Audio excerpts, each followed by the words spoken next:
Especially in 2025, social networks show young people becoming successful at 18, 20 years old, but you don't understand how or why. You're surrounded by comfort and it suits you, but you want to live differently.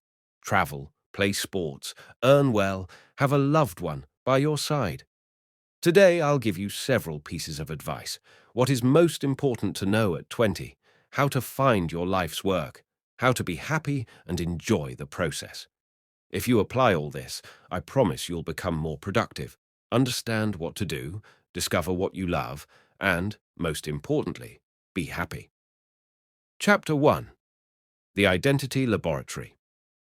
You're 20 years old. You're young, full of energy and ambition. To know what to do, what you like, you simply need to try. Try yourself in different fields: music, art, sales, work as a sales clerk in a clothing store, etc.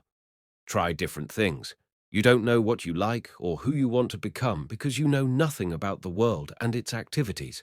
Don't rush. Don't compare your life to others. Conduct various experiments. Try. Ask questions.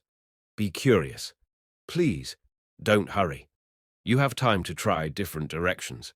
If you always watch how others achieve success at 18, become millionaires and worry about that, you'll be unhappy. Remember, you are unique. You are the only person who thinks the way you do. There's a law that sounds like this.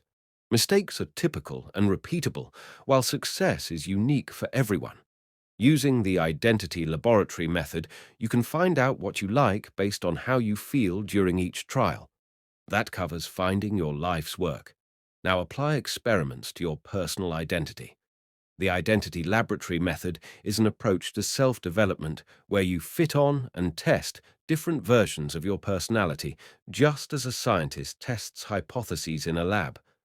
Think about three key aspects: your internal beliefs, your external life role, and social expectations. How much do these aspects influence your identity? Ask yourself, what beliefs do I hold? Look at life areas needing help. For example, finances, relationships, social connections, health. Choose one area where everything is going poorly.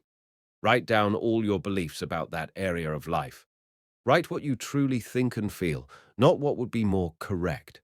Usually, if you have problems in one aspect of life, negative beliefs are involved. We get what we believe. For example, you have problems with the opposite sex. Write everything concerning this topic. I can't meet people because I don't trust them. I can't open up. I'm not sociable. These are your beliefs. Change them to positive ones. Maybe it's not that you can't open up, but that you didn't try hard enough to meet people. It's easier to say something didn't work than to try to change it. It's more difficult.